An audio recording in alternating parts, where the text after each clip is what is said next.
Les amis, on a eu droit à une course vraiment animée à Barcelone, avec des stratégies, des dépassements et du spectacle, et même sans la pluie. Alors entre la course tranquille de Verstappen, la remontée des Mercedes nouvelle version, et la course un peu plus difficile des héros locaux, Alonso et Sainz, et ben on se tourne ensemble sur le débrief du Grand Prix, c'est parti. Alors déjà, d'une manière générale, ce qu'on peut retenir, c'est déjà la très bonne tenue des gommes tendres sur une piste en principe en plus qui est réputée pour les dégrader. Alors évidemment, j'ai envie de vous dire, le contre-exemple, c'est Verstappen, qui lui de toute façon fait tout fonctionner sans problème. Une 40e victoire pour lui, c'est quand même vraiment super impressionnant. Mais si on regarde un petit peu derrière, Hamilton lui il a fait 25 tours sur cette pneu tendre en ayant quasi le même rythme que Sainz qui était lui pourtant en médium. Alors justement, du côté de chez Mercedes, on attendait un petit peu cette course de Barcelone pour voir ce que valaient les améliorations sur la W14, et en tout cas ce qu'on peut dire, c'est que ça semble plutôt fonctionner, parce que le rythme des deux pilotes, que ce soit Hamilton ou Russell, il a vraiment été super solide, notamment vis-à-vis des Ferrari et des Aston, et c'est en tout cas leur premier double podium de la saison, et ça, ça vient un petit peu couronner tous leurs efforts.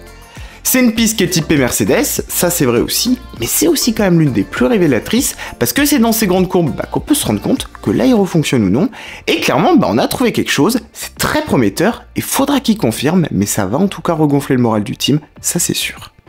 Il y a deux pilotes aussi qui ont fait franchement un très bon dimanche, et qui méritent d'ailleurs qu'on en parle, c'est Guan Yu Zhou et Yuki Tsunoda.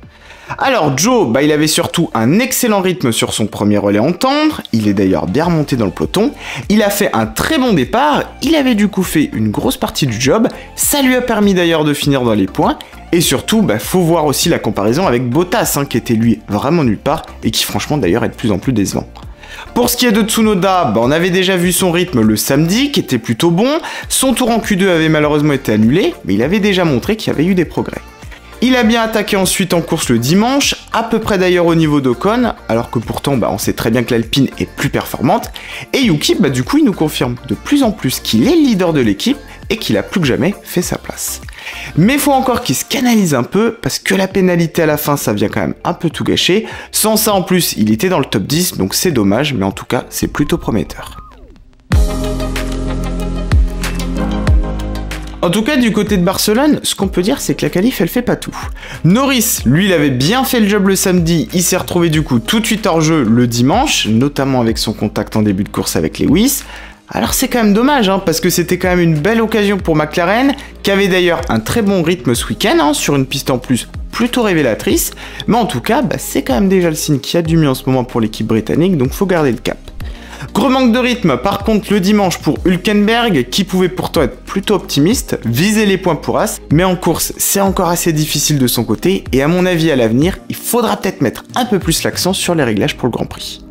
On peut être aussi quand même assez déçu de nos régionaux de l'étape, Alonso déjà qu'on voyait remonter devant son public, il est resté derrière Stroll, il aurait d'ailleurs sûrement pu l'attaquer, et c'était un peu mieux en fin de course, mais on s'attendait quand même à le voir un peu plus haut, et forcément à jouer les podiums, il nous avait quand même habitués. Sainz, lui, qui face au Mercedes a un peu rien pu faire, alors que franchement, on s'attendait à le voir dans le top 3, en partant deuxième, mais on sait aussi que chez Ferrari, le problème, c'est toujours le rythme de course, et malgré les évolutions, notamment sur les pontons, on n'a pas tout résolu encore, ça c'est clair. Leclerc, en partant loin, lui pouvait difficilement espérer bien mieux, mais on pouvait quand même espérer au moins le voir accrocher un top 10. Week-end très difficile aussi pour Williams, qui était clairement la moins bonne équipe à Barcelone. Albon, qui d'ailleurs souvent surperforme, a rien pu faire cette fois, et il a fini avec Sargent assez loin au classement. Cela dit, ils ont quand même devancé Bottas, qui lui a vraiment subi à Barcelone, et qui commence vraiment à accuser le coup, et face à Zhou, ça commence à devenir dur, et ça pose quand même question pour l'avenir.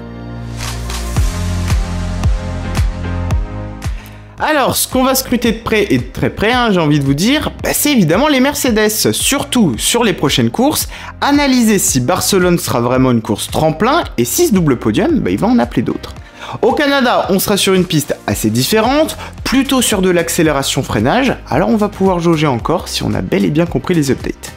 Côté Aston et Ferrari, il faudra évidemment pas se laisser faire, la bataille risque d'être de plus en plus serrée et il faudra aussi continuer de travailler parce que la course aux évolutions, ça va être aussi la clé sur toute la saison. Alors on va se tourner d'ailleurs justement sur le championnat pour voir un peu où on en est. Verstappen qui est toujours de plus en plus haut, pendant qu'Hamilton lui, il en profite pour grignoter un peu du terrain face à Perez et Alonso. Stroll de son côté avec sa 6ème place à Barcelone remonte sur Charles Leclerc. Côté constructeur, la meilleure opération, c'est évidemment pour les flèches noires qui prennent désormais la 2ème place à Aston avec 33 points marqués d'un coup. Derrière, Alpine en profite pour prendre le large sur McLaren grâce à la double entrée dans les points d'Ocon et Gasly, et Alpha de son côté se replace au niveau de Haas.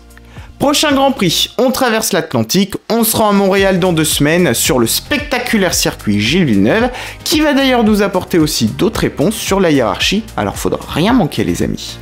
En tout cas de mon côté, j'espère que ce débrief vous a plu, n'oubliez pas de vous abonner et liker cette vidéo les amis, ça m'aide beaucoup. Moi je vous retrouve très vite pour une nouvelle vidéo, alors prenez soin de vous et je vous dis à bientôt sur la chaîne.